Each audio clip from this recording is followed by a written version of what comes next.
You're listening to a podcast from the Institute for Work-Based Learning at Middlesex University.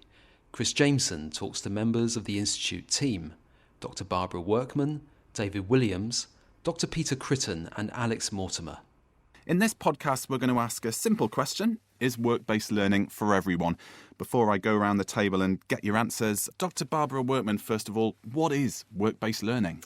Well, putting it at its simplest, it's about learning at and through and for work. And everybody learns at work. Once they've got a qualification and got a job, once they're in that job, they actually start to learn things that you could never learn in a classroom.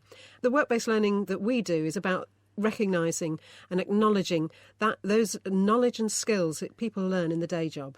OK, that's the definition. Let's go around the table then and find out if it's for everyone. David Williams. Yes, I believe work-based learning is for everybody, but at different levels. So it may be at undergraduate level, or it may be at master's level. And certainly the Brown report made some good recommendations about the future in higher education. Well, that's interesting and timely, so we'll come back to that Brown report in a moment. Alex? Work-based learning isn't for everyone, I don't think, but it does help those who have bags of experience in the future that would like a qualification, and it helps them get that qualification through their work. Dr. Critton. Well, by definition, people that are involved with work are learning all the time, so it is for everyone, but it depends, I think, on the amount of experience they've already had as to how much value that they're going to get out of it. And indeed, it's a way of helping them get more experience in the future and value it more. Dr. Workman? Well, it can start off, I think, with basic training, and that can be for everybody. But as people mature and get older, the kind of university-level work-based learning that we recognise at Middlesex is very much about when people are ready to acknowledge and need to acknowledge the learning and skills that they have. And that's a very different kind of thing from shoehorning somebody into a programme or a course when they're not ready to learn. It's about being ready to learn at the right time. Interesting perspectives there. David, you wanted to pick up on something?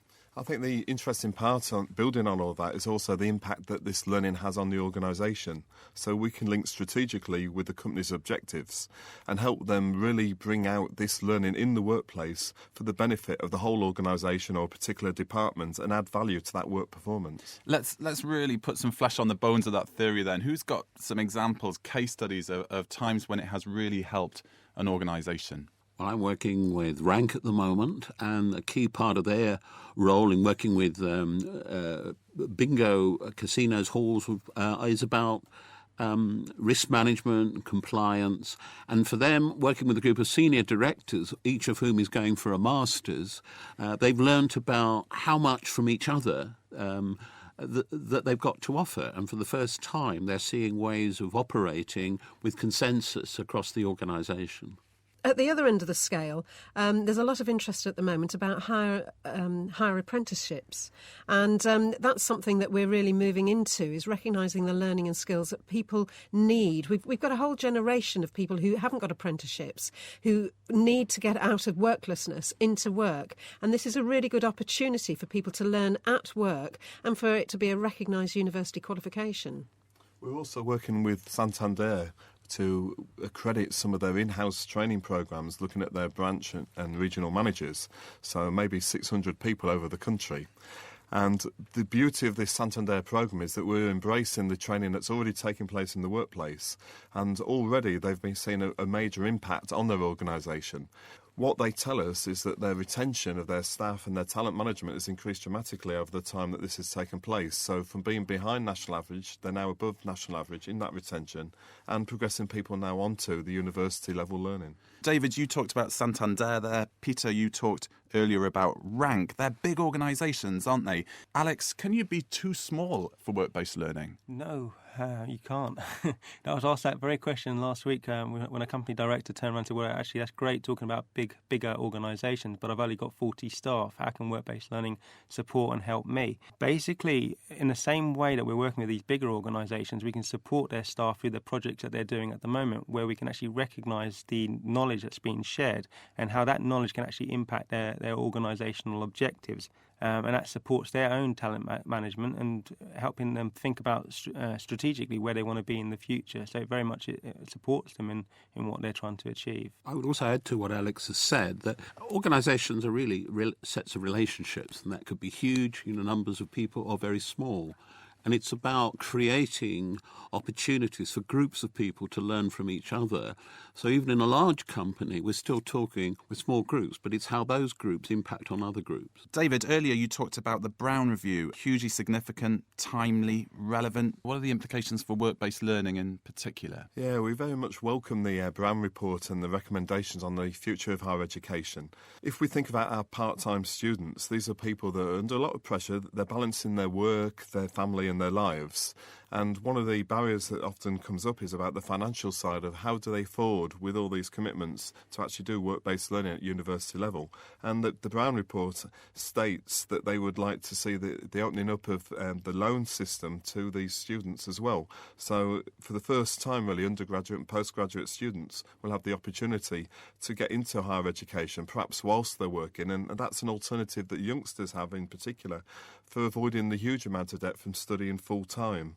It's essential, really, that the workforce development and the recommendations in the Brown Report are actually taken forward by the government, because we see it's an essential part of moving the British economy forward and really showing that there's a cost-effective route to gaining a qualification. Yeah, does anybody else want to pick up on that? In this current climate where funds are so squeezed, actually work-based learning is for now. Barbara? Oh, absolutely. It's about investing in your workforce. Our most valuable commodity is human capital and intellectual capital. And however big or small your business is, if you nurture and develop your staff in whatever way and recognise the skills and learning that they have, then that can be a really powerful way of retaining staff, but also building the business. And it can make significant difference in the business world too. David? I think building on that, Barbara, you're quite right. And it's this partnership between those organisations and the university that are going to be essential. So it's the university listening to the needs of the organisation and being able to adapt the programmes to embrace those needs. Absolutely. It's also about, I think, creating opportunities that are innovative and productive. In a cost-effective way, an organisation can recognise its talent and consolidate the knowledge it's got and see new ways of doing things, because work-based learning is about seeing new ways of doing things. So it gives an organisation an opportunity to increase production and innovation very cost-effectively. And what we've seen is that it's improved and increased morale in the workplace, and it's also helped them produce a better crop of managers because they're thinking in different ways. OK, you've put forward a fairly compelling case for work-based learning, but what about the case for work-based learning from Middlesex University in particular? Let's go around the room. Why do you do it better than anybody else? I'm really proud of the passion of the staff that we have at the Institute. We really believe in what we're doing. We've seen the impact on organisations, and I think that comes through to people. And with so many case studies now, we can offer a basket of solutions to organisations that fits their particular need. Alex? I think the unique thing about us is that we actually work with where they're at. And I think that's the imperative thing. We don't go into a company and tell them what to do. We listen to them, we have a conversation with them, and we just support and work with them. And that helps us understand their needs, and that has impact on their bottom line. Peter? Yeah, I agree with that, what Alex has said. And from a work-based learning perspective, we've been doing this for almost 20 years now, so we should have learned quite a lot from that, and I think we have. And the big learning over that time has been that we're not offering a company a standard package. We are understanding where they're coming from, as Alex said, and tailoring opportunities for them to develop themselves. Barbara? We're a very flexible approach. We can adjust to what people need. We can respond to where they're at, and that includes all sorts of levels of academic learning, as well as the amount of learning that any individual needs to do or any group needs to do. But also we teach people the skills of reflecting on what they're doing and learning to ask questions and looking at what they're doing on a day-to-day basis and really examining what goes on and finding out better ways of doing things. And finally, Barbara, is work-based learning even for rock stars? Well, funny you should ask that, because we do have a really brilliant student called Bruce Dickinson who's been working with us for some time now. He came to us with no A-levels and he needed to get a qualification. All the universities said he had to start day one, year one of a traditional degree, but he'd been in the commercial industry, music industry, for quite a number of years. And when we examined his experience, we were able to give him credit for his learning up to master's level. and he successfully completed a master's programme with us, and that enabled him to set up his own business in developing an Institute of Modern Music and Education, which is being run very successfully, and he's now building on the learning through work-based learning, and he's doing a doctorate in professional studies with us. My thanks then to the members of the Institute team around me here, David Williams, Dr. Barbara Workman, Dr. Peter Critton and Alex Mortimer. For more information, contact the Business Development team on 020 8411 5050 or visit www.mdx.ac.uk/WBL.